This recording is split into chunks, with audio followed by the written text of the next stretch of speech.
Today I am going to be showing you a little bit on how to use the Paths tool. I'm going to use 1280 by 720. And the Paths tool, it can be a little bit of a pain to mess with. You just want to we'll just go ahead and just start out and I'll show you.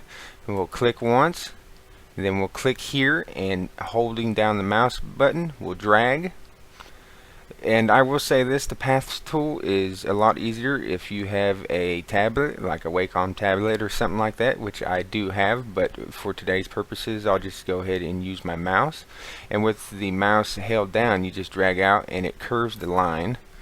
And then we'll go over here and we'll drag another line, and then we'll drag another one over here, and we'll drag one out like this.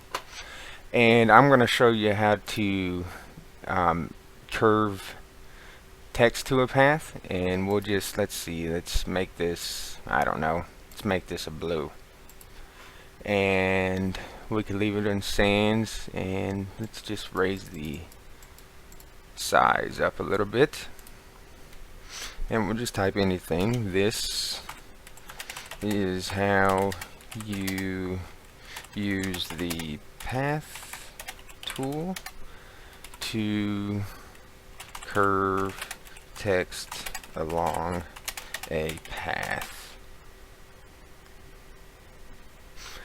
just like that.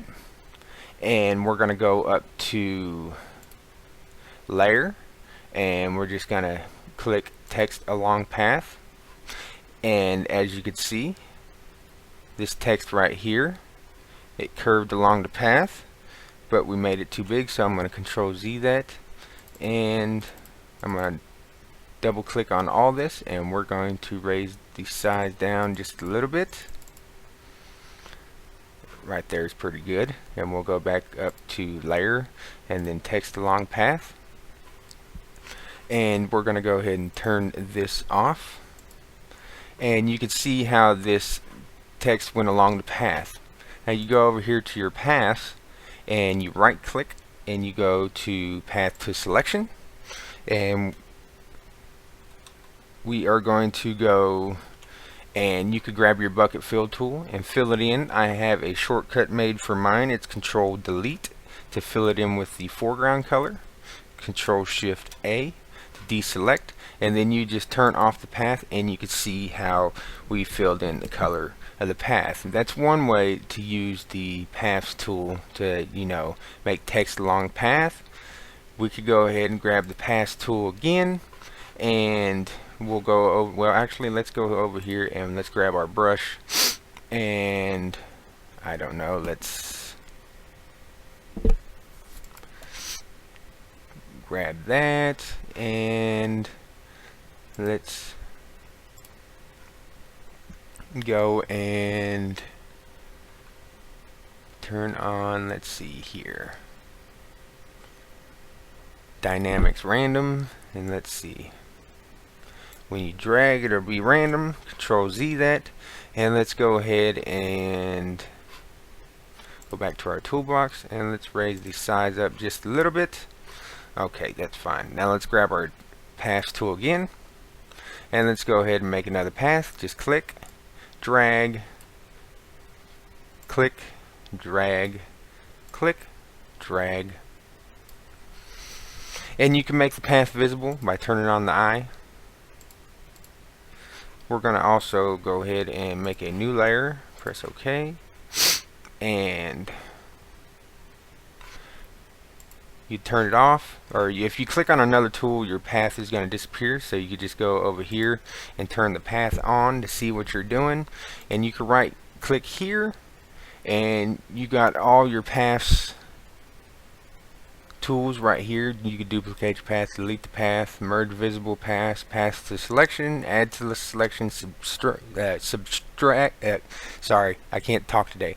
Subtract from the selection, intersect with the selection, and then stroke path, copy path, paste path, export path, and import path. You could do that all from over here and right clicking on it. We're going to click stroke path, And right here, when you stroke the path, to fill the path in with a solid color, you could use a solid line, and you can make the line with whatever you want, and the color will be what your foreground color is. So if I did it 18 and press stroke, you're going to get a big line like that that follows along your path. And we'll go ahead and just Control Z that, and we will go back, right click, and we'll click on stroke path again. And now we could go and stroke with a paint tool, and you got your paintbrush, your pencil, your eraser, airbrush, ink. You could use all these, the smudge tool, all this. But for what we're going to need, we're going to use the paintbrush, and make sure when you use this paintbrush, you go and click on your paintbrush, and you have the paintbrush that you want to have selected, and all your settings and all that stuff, the size of it, because that when you go and stroke the path, it is going to go ahead and it's going to copy the dynamics that your brush has set. So we're going to go back over here, right click, and click on stroke path, and we're going to click on stroke with paint tool. And you could click right here and emulate brush dynamics if you would like, and you hit stroke. And as you see, since I had the dynamics on random turned on, let me go ahead and turn this off so you can see, it went ahead and some are lighter, some are more darker, and it just went ahead and it emulated the brush paths. Now we could Control Z that, and we could just change the brush to, I don't know, let's change it to this. And we will keep the brush dynamics on, and we could change the color. Let's change the color to, I don't know, let's say a brown, and let's go ahead and go back and right click and stroke the path again, and we're going to leave the paintbrush, and you could just stroke it and turn it off, and as you can see, it made all these weird looking lines. And stroking the path and stuff is very useful for drawing and stuff like that. Like say if, let's see if I have an image in here, let's see.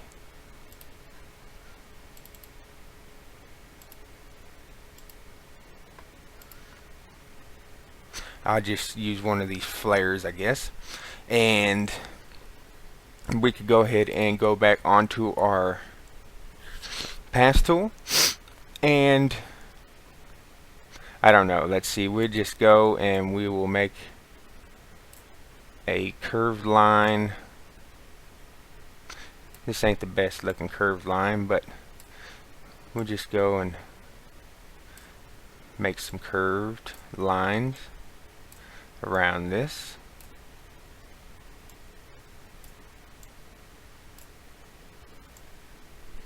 Oops. And to anchor it, just hold down Control and click on there, and we're going to anchor it to there. And you could go and go back to stroke path, and let me cancel, let me put this color on a white color, and let's see what our brush is. Our brush is that. Let's go ahead and make the size a little bit bigger so it's visible, and turn the path back on. And as you can tell, I did that real fast, and that's an ugly looking path. You'd spend more time on it. And we'll just stroke it and use the paintbrush, and we stroke, and we will turn that off. And you could see that, you know, if you have a face outline that you're wanting to outline or whatever, you could use your paintbrush with your paint dynamics turned on. And these dynamics over here are more for painters and stuff like that. They got all kinds of dynamics in here to change the way your brush works and all that. And if you guys want a tutorial on that, just let me know, but it's pretty self-explanatory. You click on it and it changed the dynamics itself of the brush. So, and in the dynamics over here, you can see that this brush has the random checked on opacity, size, and angle. We'll just go ahead and close that tab. And if you click on any of these, like the grainy blender, this one's only got the opacity checked. So they all got different things that they do. I'm going to go back and click back on Dynamics Random. And as you can see that when I move the mouse, it's actually moving the brush itself.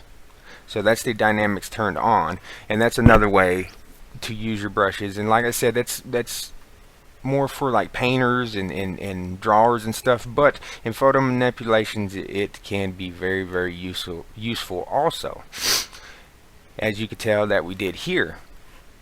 Now we could go back to the path, and we could go ahead and let's just make a new layer, and we could go ahead and you could do whatever you want. You can make your lines however you want. You could go back and move them.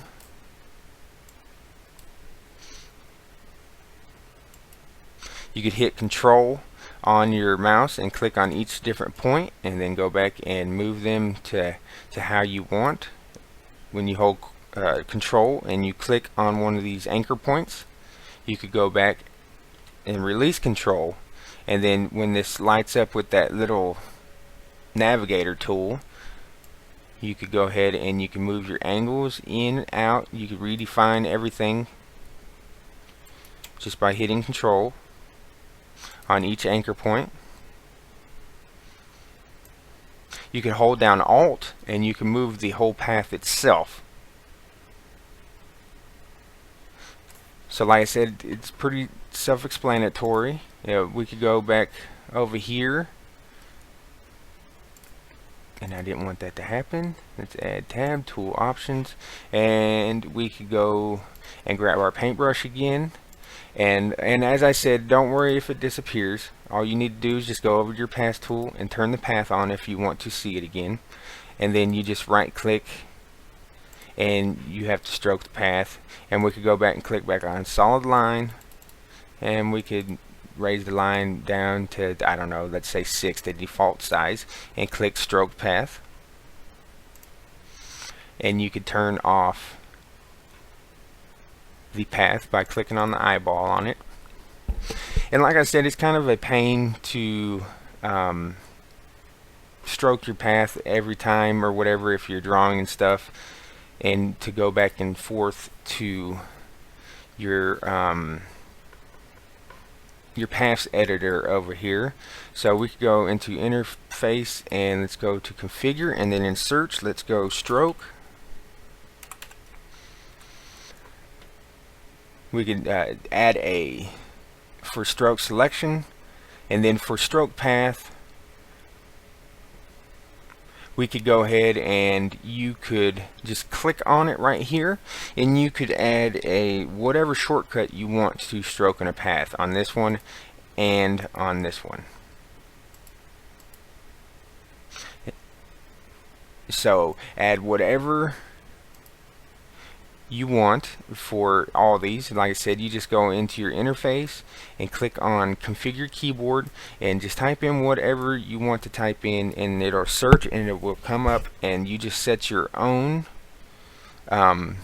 keyboard shortcuts for it, as long as they're not assigned to anything. And if they are, you could change them here and then search for that one that you just changed and change theirs to something else.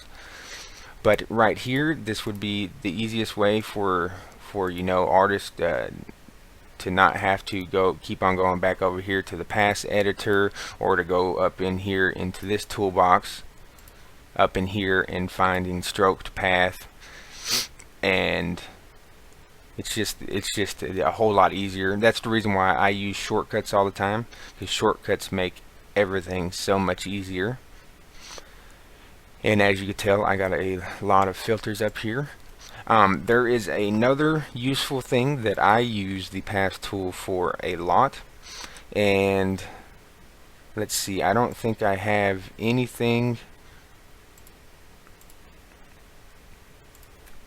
on here, let's see, let's go to Google and let's go to images and let's just search something. I don't know, flowers.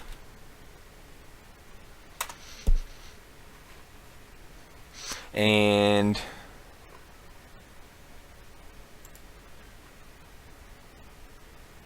something like that, and we'll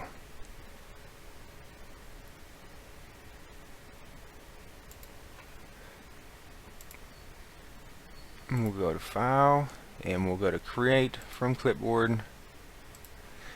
And for some reason mine does not work when you do that, so we'll just right click on it, save the image, and there we go. Let's get off here and let's go back over here and let's go File, and then we'll just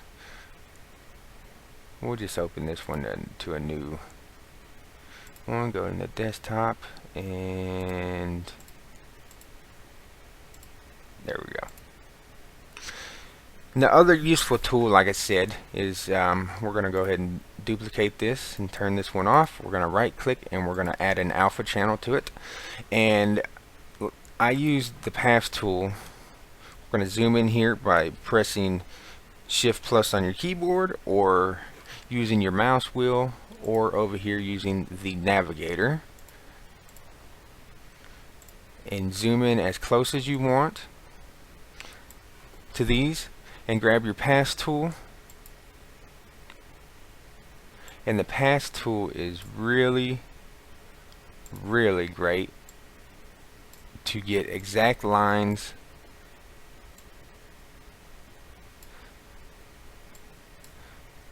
on something that you are trying to remove the background from.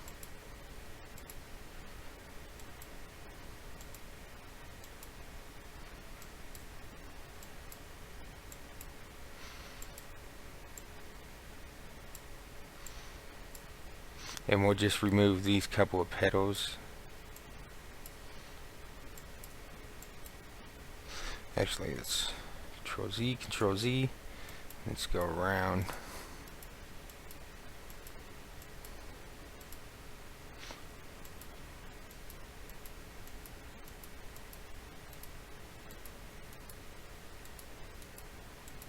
And then remember to Control click to link. And we just go ahead and we could go back to your paths, and we could right click and go path to selection, and then we'll want to go to select feather, and we could I guess we could feather by the normal 5, and we'll go to, if you delete it with the selection like that, it's just going to remove them. Which Control Z, and we're going to go, you could press Control I, or just go up here and press invert, and then now press delete on your keyboard. And let's zoom out here, pressing minus on your keyboard or using your mouse or the navigator, and we'll press on a different tool so the path don't show up, and we'll Control Shift A to deselect the selection. And as you can see, we went ahead and we removed a couple rose petals. Zoom in here just a little bit. We removed a couple rose petals from the, or not rose petals. What kind of flower was that? I'm sitting here saying the wrong. What are those? I don't know what those are. I'm not a big flower type of guy. But they're nice flowers, and it's a very nice picture, so you just see, you add them back and they look like they just came from there. You can manipulate them, do whatever you want. But that's just an example, another way to show you how to use the path tool. And like I said, when you're on your path tool, they got all the edits right here. Right here, you just go ahead and just make another path, however you want to do it. And right here you could also, if you don't want to go back over to the path editor, which I tend to do a lot because I'm always doing path to selection or some kind of something. Sorry about that. That was my phone. But you could just click here and click stroke to path, and we could stroke with the paint tool using the dynamics, and we could go ahead and just click back on your move tool to remove that, and you could see that's how that did that there. I really don't know what all to explain on the paths tool. Like I said, you got all your tools down here. You could click right here, path to selection. You could click right here, selection to path. You could go ahead, and that means that you just made that whole selection a path. You could duplicate the path. You can move them under, up. It's just like a layers panel right here. You could delete them. You could, right here, you could even click paint along path, and that'll bring up your stroke editor.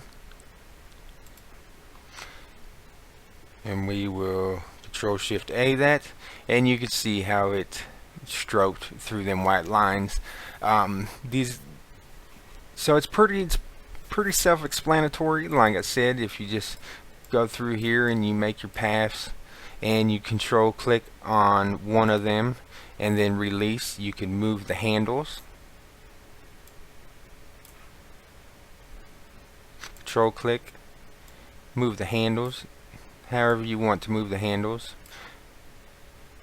And let's see, what else do I want to show you on this paths tool? Let's go ahead and click our stroke cancel. Let's go ahead and let's go back to our toolbox and go back to our paintbrush, and let's choose this brush again. Paint dynamics is still on. Just go ahead and click right there. So that's pretty much it. That's pretty much the basics of how to use the paths tool. I mean, there's a ton of other ways you could use the paths tool and be creative with it and stuff. But those are the main basics that you need to know. And that's how to work them in Gimp 2.8.10. They changed a few things around on here, like when you're in the text. Let's say we're on that path. You know, when we're in text, we write Gimp tutorial.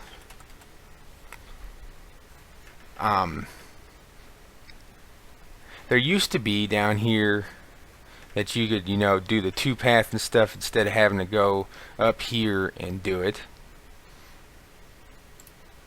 Text along path. There used to be the options to do it down here, but they aren't on there anymore. And so you just want to go over here, and like I said, you can make the shortcuts for that, which the shortcuts would be way easier than having to go back and forth over here from your layers, you know, to turn off something. And then, you know, it's a whole lot easier, and then having to come back over here and you could stroke it or you know, whatever you want to do. But we're going to go path to selection, and we are going to go Control Delete because that is the shortcut that I have set for it. If my Gimp didn't just freeze, let's see. Path to selection, Control Z, Control Z. Let's turn that back on. Path to selection.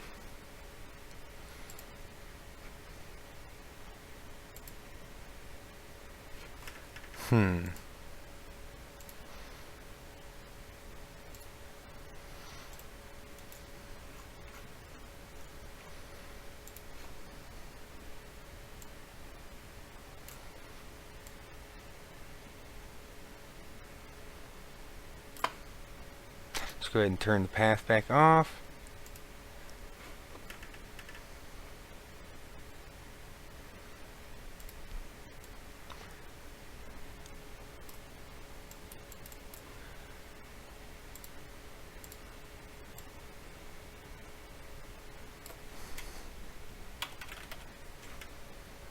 for some reason, let's go back and let's click here, and let's go ahead and delete that path.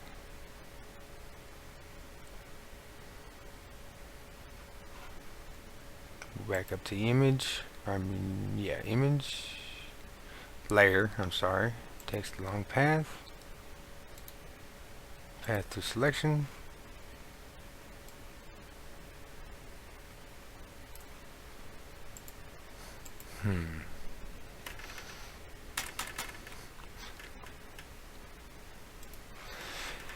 Well, my GIMP is acting funny, but you get the point.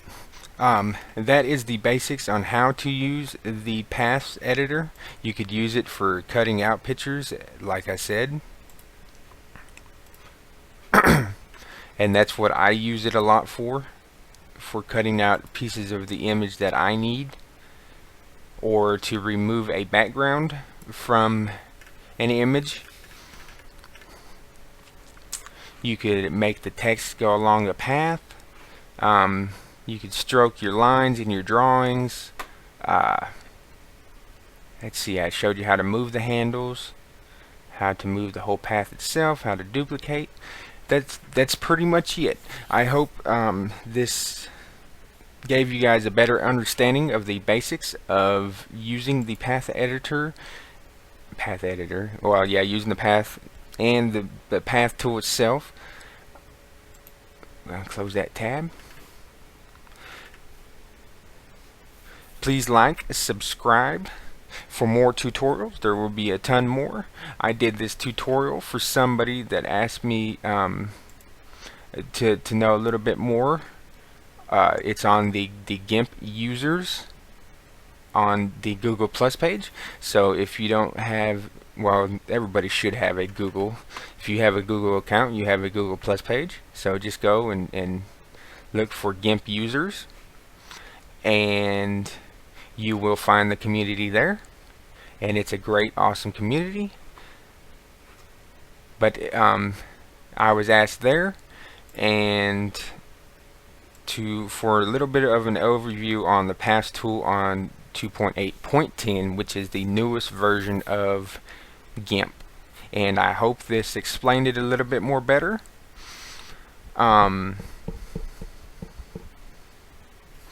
Oh, and one more thing before I go. Let's just make a quick path here. When you're on your move, let's turn the path on. Over here, you see all these boxes up here. This, if you click on this, if you have a selection going, this will move the selection. If you click on this, this will move the path.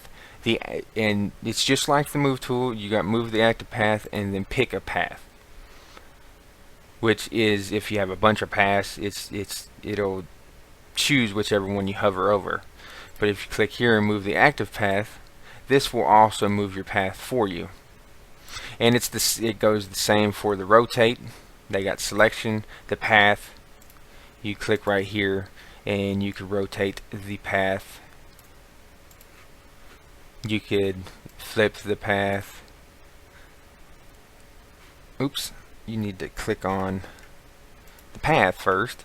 You can flip the path. All these tools, you just need to make sure that this is for an image, this is for a selection, and this is for a path. So this will help you if you're trying to move paths or scale paths or something like that. You just need to make sure that you go up here and you use these little buttons up here. One's to move the path, one's to move the selection, one's to move your image, of course. So I hope this helped. Like I said before, sorry for repeating myself. I just remembered that and I wanted to show that. Please like, subscribe, and there will be a ton of more videos. Thank you. Have a good day.